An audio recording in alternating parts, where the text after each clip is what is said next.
నిలుచుకో.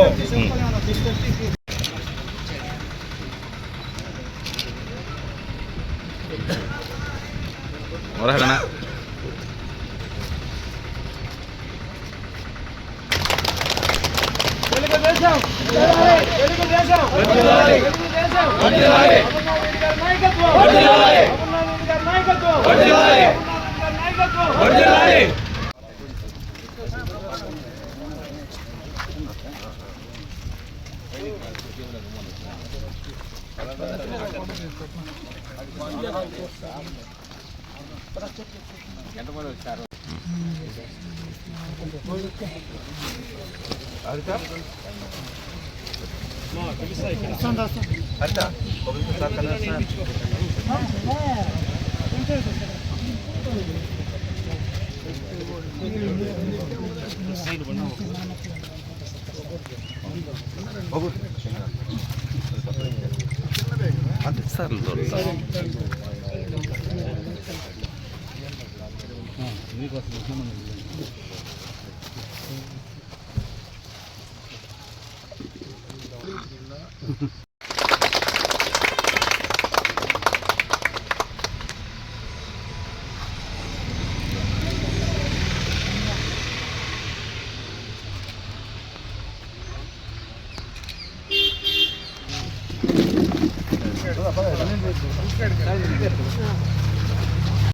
ముందు ఎలక్ట్రిసిటీ వాడుతూ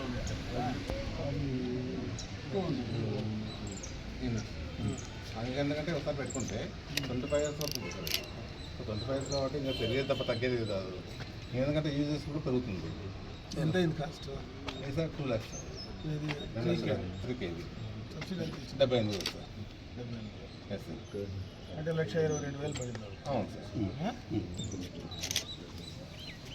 channels 3 kg అంటే తక్కువే తెలుస్తుంది కదా అసలు. ఇప్పుడు ఇది ఎట్లా ఇది నీకు ఈ ఒక టౌన్ పెట్టాలి. ఇది ఫార్మ్ ఇది నార్త్. ఎందుకంటే మాకు ఈస్ట్ వెస్ట్ ఎలా వచ్చినా కానీ సన్లైట్ ఇలాగే వస్తుంది. సో ఇబ్బంది రాదు. ఇలాగే పెట్టాం సార్. నార్త్ హైట్ ఉండాలి సార్. ఇండ్లకు మామూలుగా ఇంటి పైన పెట్టాలంటే మనం అట్లా పెడతాం. రివర్స్ ఉంటుంది. ఇక్కడ క్లాస్ చూసి 3 రకాలు పాలీ, మోనో, బైఫేషియల్. మోనో అంటే కనుక 1 సైడే ప్రొడక్షన్ అంటే కింద వైట్ కలర్ ఉంటుంది. సో బైఫేషియల్ అంటే సేమ్ ఇలా పైన ఎలా ఉందో కింద కూడా అలాగే ఉంటుంది. సో ఇక్కడ 4 యూనిట్ జనరేట్ అంటే జనరేట్ అవుతుంది. ఇక్కడ ఇన్వర్టర్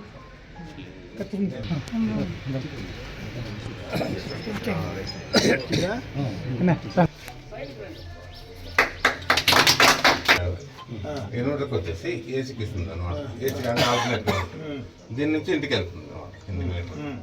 సో ఇక్కడ కూడా మనకి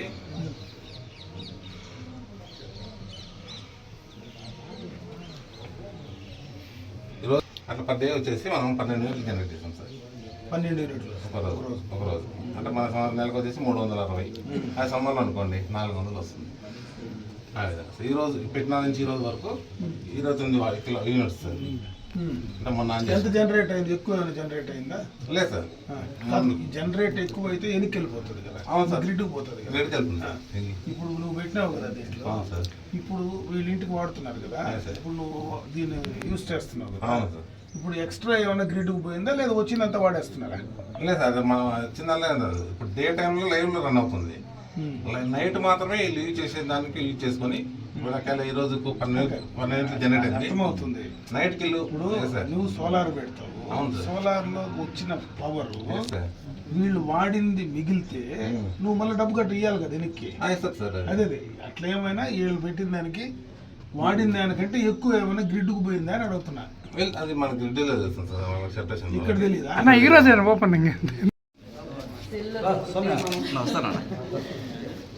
నువ్వు లేదు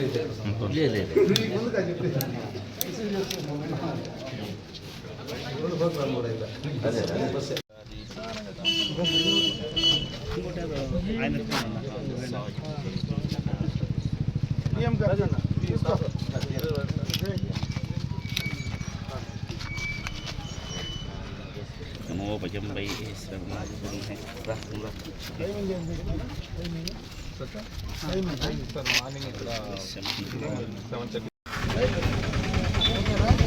ఓకే.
మామూలు పెన్షన్ వస్తుంది.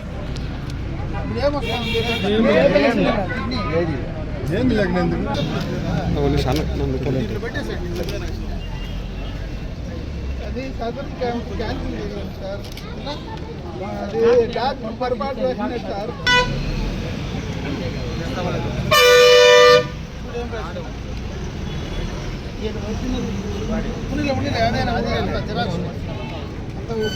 నార్మల్ పర్మినెంట్ ట్రయల్స్ ఉంది. నార్మల్ రెడీ వల్ల ఎన్పిఎస్ ప్రమోద్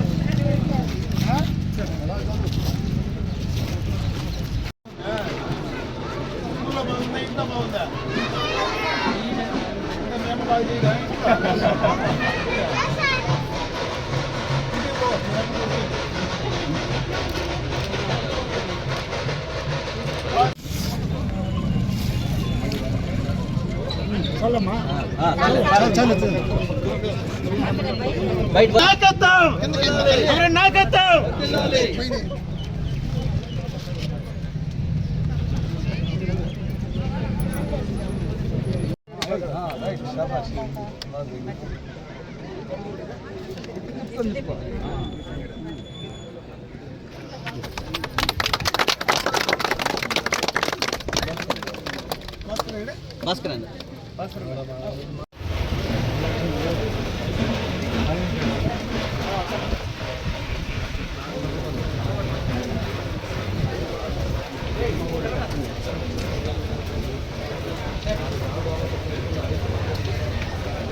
తెలుగుదేశం పార్టీ ఇంటింటి కార్యక్రమాన్ని ఈ నెల 27 నుంచి కూడా రాష్ట్ర వ్యాప్తంగా నిర్వహించడం జరుగుతోంది. ఆ కార్యక్రమంలో భాగంగా అదేవిధంగా గతంలోనే అన్ని గ్రామాల్లో చేసినటువంటి అభివృద్ధి కార్యక్రమాలు కానీ సంక్షేమ కార్యక్రమాలు కానీ ప్రజలకు అందించడానికి ఇటు అభివృద్ధి కార్యక్రమాలన్నీ కూడా ఏ గ్రామంలోకి పోయినా ప్రతి గ్రామంలో ఏదో ఒక కార్యక్రమాన్ని ఈ 2 ఏళ్లలో చేయడం జరిగింది. రోడ్డు కావచ్చు, స్కూల్ కావచ్చు, అంగన్వాడీ కావచ్చు, ఏ త్రాగునీటికి సంబంధించింది కావచ్చు, ఏదో ఒక కార్యక్రమం పూర్తిగా కొన్ని గ్రామాల్లో 3-4 చేసాం. ప్రతి గ్రామంలో ఒకటికి తక్కువ లేకుండా కూడా అన్ని గ్రామాల్లో కూడా కార్యక్రమాలు చేశాం. వాటిని ప్రజలకు అందించే దాంట్లో భాగంగానే ఈరోజు ఈ కార్యక్రమాలు తీసుకోవడం జరిగింది. అదేవిధంగా ప్రభుత్వం ఇచ్చేటువంటి సంక్షేమ కార్యక్రమాలు ఎన్నికలకు మునుపు ఏదైతే కూటమి ప్రభుత్వం చంద్రబాబు నాయుడు గారి నాయకత్వంలో ఎన్నికలకు ముందు ఆయన ఇచ్చినటువంటి హామీలు ఏవైతే సూపర్ 6 ఉన్నాయో ఆ సూపర్ 6 పథకాలని పూర్తి స్థాయిలో ప్రజలకు అందించే దాంట్లో సక్సెస్ అయ్యి కావడం జరిగింది. ఆ కార్యక్రమాలను కూడా వస్తానే మేము పెన్షన్లు 3,000 నుంచి 4,000 చేస్తామన్నాం. అదేవిధంగా వికలాంగులకు 6,000 ఇచ్చడం కానీ, పూర్తిగా కూడా బెడ్ రిడెన్ అయిన వాళ్లకు 15,000 ఇచ్చేటువంటి కార్యక్రమం కానీ, ఇవన్నీ కూడా ఆ రోజు చెప్పినటువంటి మాట ప్రకారం వాళ్ళకి అందించే దాంట్లో, అదేవిధంగా గ్యాస్ కనెక్షన్లు మహిళలందరికీ కూడా 3 సిలిండర్లు ఉచితంగా ఏవైతే ఇస్తామన్నామో ఆ కార్యక్రమం కానీ, ఉచితంగా బస్సు ప్రయాణం అంటే ఈరోజు మనం ఇక్కడనే శంకరాయలపేటలోనే ఒక ఆర్టీసీ బస్సును కూడా ఈరోజు ఇనాగ్రేట్ చేయడం జరిగింది.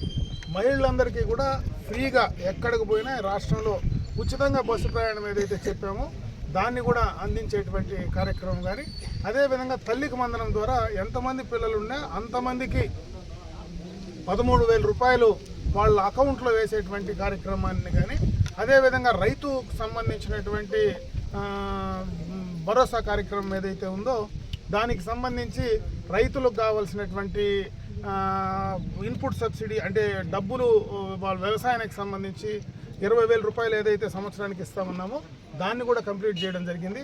అదేవిధంగా ఇవే కాకుండా చెప్పని కార్యక్రమాలు కూడా చాలా చేయడం జరిగింది. ఈరోజు ఆటో వాళ్లకు ఇచ్చేటువంటి 10,000 కావచ్చు, చేనేతలకు ఇచ్చేటువంటి కార్యక్రమాలు కావచ్చు, ఈరోజు ప్రతి ఇంటికి సోలార్కి సంబంధించి ప్రతి ఇంటికి ఎలక్ట్రిసిటీకి బిల్లు రాకుండా సోలారు ఎస్సీలకంతా కూడా ఉచితంగా ఇచ్చేటువంటి కనెక్షన్స్ కావచ్చు, ఇటువంటివన్నీ కూడా ఎన్నికలకు ముందు మేము చెప్పనివి చేసాం, చెప్పివి చేస్తున్నాం. అదేవిధంగా రాష్ట్రానికంతా ఉపయోగపడేటువంటి పోలవరాన్ని రేపు 2028కి పూర్తి స్థాయిలో ఓపెన్ చేసేటువంటి కార్యక్రమం. ఈ ప్రాంతంలో ప్రత్యేకంగా మనకు ఏదైతే ఈ యొక్క హంద్రీనేవాకు సంబంధించినటువంటి కాలం ఉందో ఆ హంద్రీనేవా ద్వారా నీళ్లు పూర్తిగా కూడా లైనింగ్ చేసి నీళ్లు అందించేటువంటి కార్యక్రమం కానీ, రాజధానికి సంబంధించి గత ప్రభుత్వంలో పూర్తిగా కూడా వదిలేసినటువంటి ఆ రాజధాని నిర్మాణానికి సంబంధించినటువంటి కార్యక్రమం కానీ, అటువంటివన్నీ కూడా ఈరోజు పెట్టుబడుల ద్వారా రాష్ట్ర వ్యాప్తంగా గత 5 సంవత్సరాలు భయపడి బెదిరించి ఈ రాష్ట్రం నుంచి పెట్టుబడులదారులు ఎవరైతే బయటకు వెళ్ళిపోయారో, ఇండస్ట్రీస్ బయటకు వెళ్ళిపోయారో వాళ్లకు ఈ 2 సంవత్సరాల్లో ఒక నమ్మకం కలిగించి రాష్ట్రానికి ఆ పెట్టుబడులు తీసుకొచ్చేటువంటి కార్యక్రమం కానీ, రాష్ట్రం మొత్తం కూడా గత 5 సంవత్సరాల్లో జరిగినటువంటి ఆర్థిక విధ్వంసం ఏదైతే జరిగిందో దాన్ని పూర్తి స్థాయిలో మళ్ళా ఈ రాష్ట్రాన్ని ముందు 2014-19 లాగా మరి దాన్ని మళ్ళీ కూడా కొనసాగించడానికి ఆర్థిక పరంగా ఒక్కొక్క రకంగా ఒక్కొక్క మెట్టు తీసుకొని వచ్చేటువంటి కార్యక్రమం చేస్తూ ఉన్నాం. చాలా కార్యక్రమాలు కొన్ని గత ప్రభుత్వం చేసినటువంటి తప్పిదనాల వల్ల ఈరోజు పూర్తి స్థాయిలో అన్నిటి కూడా చేయలేకపోయినా అంచెలంచెలుగా కూడా దాన్ని కంప్లీట్ చేసే దాంట్లో ఈరోజు మేమందరం కూడా కంప్లీట్ చేస్తూ ఉన్నామని చెప్పి తెలియజేసుకుంటూ, దాన్ని చెప్పడానికే ఈరోజు ప్రతి బూత్లో కూడా ప్రతి బూత్ లెవెల్లో కూడా మా బూత్కి సంబంధించినటువంటి కన్వీనర్లు కానీ, ఆ గ్రామంలో ఉండేటువంటి గ్రామ కమిటీ అధ్యక్ష కార్యదర్శులు వాళ్ళ కమిటీ కానీ వాళ్ళందరూ కూడా ప్రతి ఇంటికి వెళ్ళి పాంప్లెట్ రూపంలో ఆ ఇంట్లో ఆ ఓటర్స్ను ఎవరైతే ఉన్నారో ప్రతి ప్రజలందరినీ కూడా కలుసుకొని మేము ఈ కార్యక్రమాలు చేస్తూ ఉన్నాం. ఇంకా ఏదైనా సమస్యలు ఉన్నాయా, గతంలో ఏదైతే రెవెన్యూకి సంబంధించి పూర్తిగా కూడా నా భూమి నా దగ్గర ఉంటుందో లేదో అనేటువంటి ఒక భయానకమైనటువంటి వాతావరణం నుంచి ఈరోజు మళ్ళీ కూడా ఇదే గ్రామంలో రీసర్వేకి సంబంధించి గతంలో చేసినటువంటి తప్పులన్నీ కూడా మళ్ళీ 2 సంవత్సరాల్లో కొత్తగా ఏదైతే ఈ అప్పినపల్లి కానీ పెద్దవెలగటూరు కానీ ఇటువంటివన్నీ గతంలో చేసినటువంటి తప్పుల నుంచి బయట రావాలంటే మళ్ళీ కూడా రీసర్వే చేసి దాన్ని పూర్తి స్థాయిలో వారి ఎవరిదైతే ఆస్తి భూమి ఉందో వాళ్ళకే ఇవ్వడానికి వాళ్లకు నా భూమి నా దగ్గర ఉందనేటువంటి ఒక భరోసాని, ధైర్యాన్ని కల్పించేటువంటి కార్యక్రమం కూడా ఈ కూటమి ప్రభుత్వం కార్యక్రమాలు చేస్తూ ఉంది. ఇదే కాకుండా పెద్ద ఎత్తున చుట్టబోతూ ఉన్నాం. దాంట్లో భాగంగా ఈరోజు ఏదైతే హార్టికల్చర్కి సంబంధించి కేంద్ర రాష్ట్ర ప్రభుత్వాలు కలిపి, అదేవిధంగా ప్రైవేట్ పెట్టుబడులు కలిపి 1,00,000 కోట్ల రూపాయలతో ఒక రాయలసీమ జిల్లాల్లోనే అన్ని రకాలైనటువంటి ఇన్ఫ్రాస్ట్రక్చర్, ఈరోజు సాగునీటికి సంబంధించి, రోడ్లకు సంబంధించి, మార్కెట్కి సంబంధించి అన్ని రకాలుగా కూడా ఒక ఇన్ఫ్రాస్ట్రక్చర్ క్రియేట్ చేయడానికి శాంక్షన్ చేసి తీసుకురావడం జరిగింది. మొన్న క్యాబినెట్లో దాన్ని మరి పూర్తిగా కూడా శాంక్షన్ కూడా తీసుకొని రేపు ఆగస్టు ఎండింగ్లో ముఖ్యమంత్రి గారు మరి మదనపల్లిలో దాన్ని ఇనాగ్రేట్ చేసేటువంటి కార్యక్రమం కూడా తీసుకోబోతా ఉన్నారు.